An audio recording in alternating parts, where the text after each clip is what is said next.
حضرت یونس علیہ السلام شہر نینوا میں پیغمبر بنا کر بھیجے گئے۔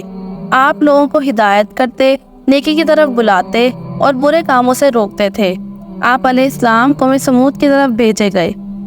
اس قوم کے لوگ بتوں کی پوجا کرتے تھے۔ جب آپ علیہ السلام لوگوں کو حق کی طرف بلاتے اور خدائے واحد پر ایمان لانے کی تلقین کرتے، لیکن لوگ آپ علیہ السلام کی تعلیمات کا انکار کرتے اور حضرت یونس علیہ السلام سے کہتے کہ ہم تیرے خدا کو نہیں مانتے۔ اس پر آپ فرماتے کہ خدا کے عذاب سے ڈرو جو بہت سخت عذاب ہے۔ لوگ آپ علیہ السلام کی باتیں سن کر آپ علیہ السلام کا مذاق اڑاتے اور آپ علیہ السلام کی راہ میں رکاوٹیں کھڑی کرتے۔ آپ علیہ السلام نے قوم سمود کو راہ راست پر لانے کی بہت کوششیں کی، لیکن بھٹکی ہوئی قوم پر آپ علیہ السلام کی نصیحت کا کوئی اثر نہ ہوا، تو آپ علیہ السلام کو یقین ہو گیا کہ یہ لوگ خدا پر ایمان نہیں لائیں گے۔ آپ علیہ السلام مایوس ہو گئے۔ مایوسی کی حالت میں آپ علیہ السلام نے قوم سمود کی تباہی و بربادی کے لیے بد دعا کی اور اس سرزمین سے نکل پڑے۔ چلتے چلتے دریائے فرات کے کنارے پہنچے تو دیکھا کہ ایک کشتی کنارے پر لگی ہے، لوگ اس پر سوار ہو رہے ہیں۔ ان کی دیکھا دیکھی آپ علیہ السلام بھی اس پر سوار ہو گئے۔ جنہیں جانا تھا وہ سب سوار ہو چکے۔ کشتی لوگوں سے بھر چکی۔ اس کے بعد کشتی اپنی منزل کی طرف روانہ ہوئی۔ سمندر پرسکون تھا، آسمان بھی صاف تھا، مسافر اطمینان سے بیٹھے ہوئے تھے۔ جب کشتی بیچ سمندر میں پہنچی تو دیکھا کہ آسمان پر سیاہ بادل اٹھ رہے ہیں، پھر ہوائیں چلنے لگی۔ ہوا اچانک طوفان کی شکل اختیار کر گئی۔ سمندر میں کشتی ڈگمگانے لگی، سمندر کی لہریں اوپر نیچے ہونے لگی، بارش بھی شروع ہو گئی۔ طوفان کے جھٹکے اور پانی کے تھپیڑوں سے کشتی کے ڈوبنے کا اندیشہ پیدا ہو گیا۔ کشتی میں بیٹھے ہوئے مسافروں میں سے ایک نے کہا کہ معلوم ہوتا ہے کہ کشتی میں کوئی ایسا شخص بھی سوار ہے جس سے کوئی بڑی غلطی سرزد ہو گئی ہے۔ جب تک ایسے شخص کو کشتی سے نہ نکالا جائے، کشتی کا صحیح سلامت رہنا محال ہے۔ وہ شخص کون ہے یہ بتانا مشکل ہے جب تک کہ وہ خود کو پیش نہ کرے۔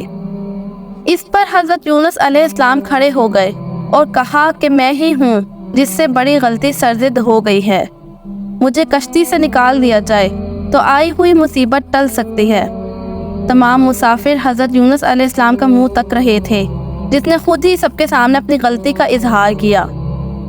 پھر سب نے ایک زبان ہو کر کہا کہ یہ شخص تو فرشتہ صرف انسان معلوم ہوتا ہے، ہم کسی حال میں اسے کشتی سے نہیں نکال سکتے۔ مسافروں میں سے ایک نے تجویز پیش کی کہ قرعہ اندازی کی جائے، جس کا نام پرچی میں نکلے وہی سزا کا مستحق ہوگا، ہم اسے کشتی سے نکال دیں گے۔ چنانچہ قرعہ ڈالا گیا، پرچی میں یونس علیہ السلام کا نام نکلا۔ اس عمل سے لوگوں کو اطمینان نہیں ہوا، پھر قرعہ ڈالا گیا تو یونس علیہ السلام کا ہی نام نکلا۔ اس طرح یہ عمل بار بار دہرایا گیا، ہر بار یہی ہوا۔ حضرت یونس علیہ السلام نے کہا کہ میں اپنے رب کا نافرمان ہوں، خدا کا حکم بھی یہی ہے، مجھے دریا میں ڈال دو، تمام مسافروں کی جان بچ جائے گی۔ حضرت یونس علیہ السلام نے کشتی کے مسافروں سے اور ملا سے بار بار کہا کہ وہ کشتی سے چھلانگ لگانے کے لیے تیار ہیں، اس لیے کہ میں نے اللہ کے حکم کا انتظار نہیں کیا۔ آخرکار کشتی کے مسافروں اور ملا نے مان لیا اور حضرت یونس علیہ السلام کو دریا میں پھینک دیا۔ دریا میں ایک مچھلی حضرت یونس علیہ السلام کی طرف بڑھی اور نگل گئی۔ اللہ نے مچھلی سے کہا کہ یہ تیری خوراک نہیں ہے، یہ تیرے پیٹ میں امانت ہے جسے واپس کرنا ہے۔ چنانچہ آپ علیہ السلام مچھلی کے پیٹ میں اندھیرے میں رہے، اللہ کا ذکر کرتے رہے اور معافی طلب کرتے رہے۔ آپ علیہ السلام پکار رہے تھے، اے اللہ، تیرے سوا کوئی عبادت کے لائق نہیں، تو پاک ہے، بلا شبہ میں نے اپنے ہی نفس پر ظلم کیا، میں ظالموں میں سے ہوں۔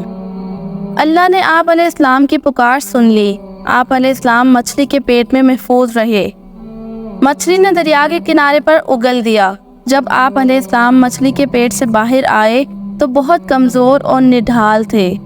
آپ علیہ السلام نے کھلی فضا میں سانس لیا اور اللہ کا شکر ادا کیا۔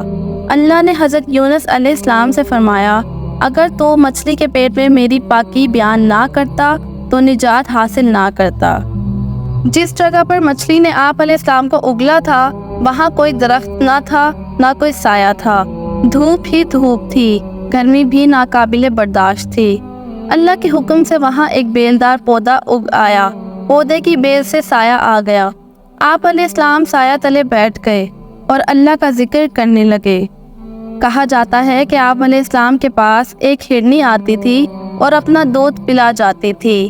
اللہ تعالیٰ فرماتا ہے، ہم نے بغیر گھاس کے زمین پر ڈال دیا اور وہ بیمار تھا، اور ہم نے بیلدار درخت اگایا اور ہم نے اس کو 1,00,000 آدمی کی طرف بھیجا، بلکہ اس سے بھی زیادہ۔